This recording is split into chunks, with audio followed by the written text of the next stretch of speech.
नमस्कार मंडळी, अश्विन किचनमध्ये तुम्हा सगळ्यांचं स्वागत आहे. आणि आज आपण बघणार आहोत की भिड्याचा तवा कसा वापरायचा. जेव्हा आपण नवीन काईल घेतो त्याला कसं वापरात आणायचं जेणेकरून ते आपलं वर्षानुवर्ष चांगलं टिकून राहील. तर सर्वात आधी भिड्याचा तवा जेव्हा आपण घरी आणतो तेव्हा घरी आणल्याच्यानंतर असा एखादा प्लेन पेपर ठेवायचा आणि त्याच्यावरती भिड्याचा तवा ठेवायचा आणि त्याला असं दुसरा एखादा न्यूजपेपर घ्यायचा आणि असं घासून काढायचं आहे, जेणेकरून त्याच्यावरची जी कोटिंग आहे ती सर्व निघून जाते. पुढून आणि पाठून असं दोन्ही साईडने हे घासून घ्यायचं आहे.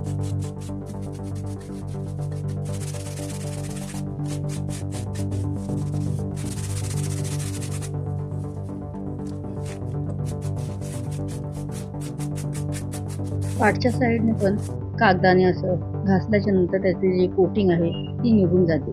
त्याच्यानंतर आपण त्याला तेल लावायला घ्यायचं आहे. असं मी एका वाटीमध्ये तेल घेतलेलं आहे. ते तेल मी फक्त काईलसाठीच वापरणार आहे. तर अशा पद्धतीने ते तेल सर्व बाजूनी लावून घ्यायचं आहे. पाठच्या साईडने पण सर्व तेल लावून घ्यायचं आहे व्यवस्थित.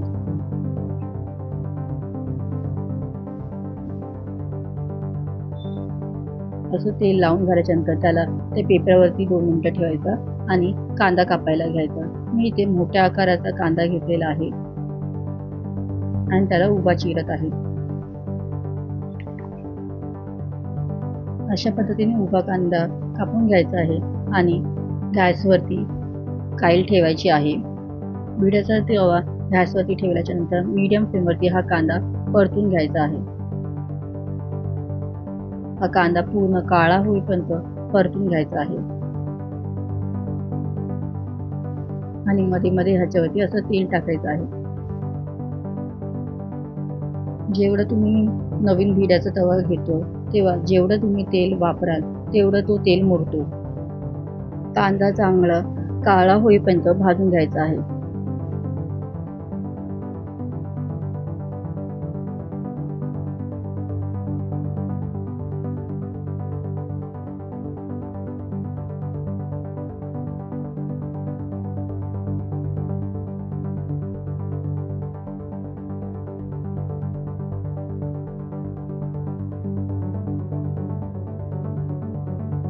भिड्याचं भांडं थंड झालं की त्याच्यावरती झाकण ठेवून द्यायचं आहे आणि दुसऱ्या दिवशी उघडायचं. आता हे कांदा चांगला मुरलेला आहे, तर आता हे कांदा जो आहे ते काढून टाकायचं आहे.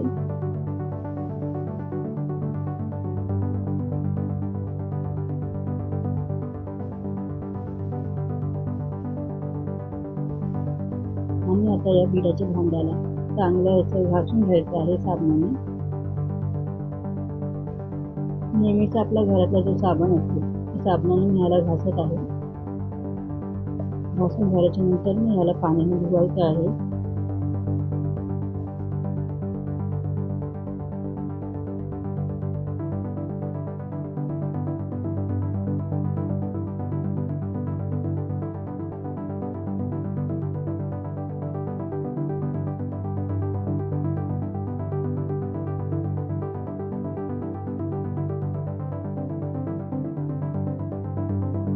आता पुन्हा मी ह्याला तेल लावलेलं आहे.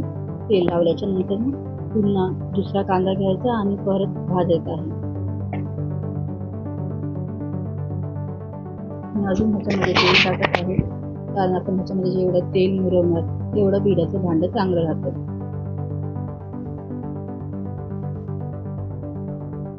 कांदा चांगला भाजल्याच्या नंतर पुन्हा हे भिड्याचं भांडं थंड होऊ द्यायचं आहे आणि ह्याच्यावरती पुन्हा झाकून द्यायचं आहे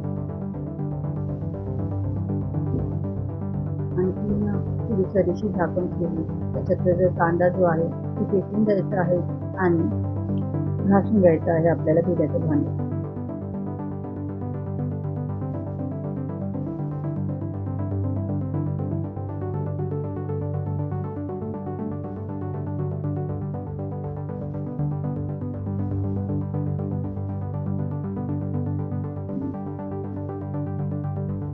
तर त्याला धुवून घ्यायचं आहे.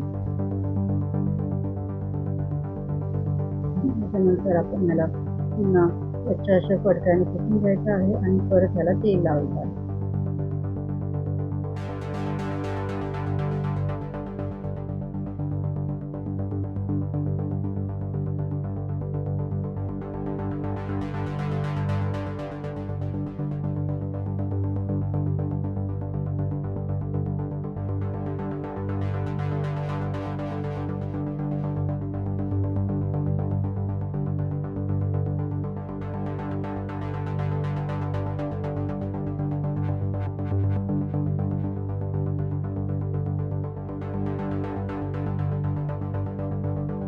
आता परत नवीन कांदा कापायचा आहे आणि पुन्हा ह्याला तव्यामध्ये भाजायचा आहे.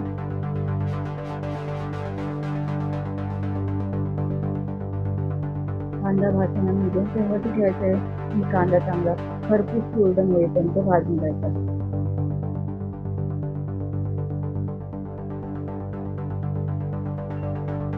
कांदा भाजून झालेला आहे. आता पुन्हा हे भिड्याचं भांडं थंड होऊ द्यायचं आहे. भिड्याचं भांडं थंड झालं की पुन्हा त्याच्यावर झाकण ठेवायचं आणि दुसऱ्या दिवशी ते झाकण उघडायचं आहे आणि हे रात्रभर असं ठेवून द्यायचं आहे. दुसऱ्या दिवशी झाकण उघडायचं आहे आणि जो कांदा काळा झालेला आहे तो काढून टाकायचा आहे.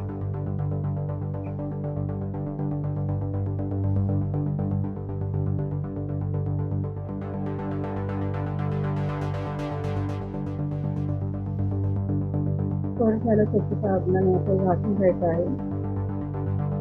घासून झाल्यानंतर परत पाण्याने धुवायचं आहे. आपल्याला ही पूर्ण प्रोसेस कंटिन्यू 3 दिवस करायची आहे. 3 दिवसानंतर हे भिड्याचं भांडं चांगलं वापरात येतं.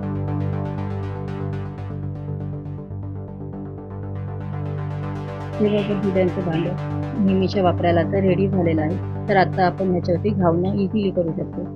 तर अशा पद्धतीने भिड्याचं भांडं नवीन असेल तर अशा पद्धतीने वापरायचं. तर तुम्हालाही माझा व्हिडिओ आवडला असेल तर माझ्या चॅनलला लाईक करा, शेअर करा आणि सबस्क्राईब करा.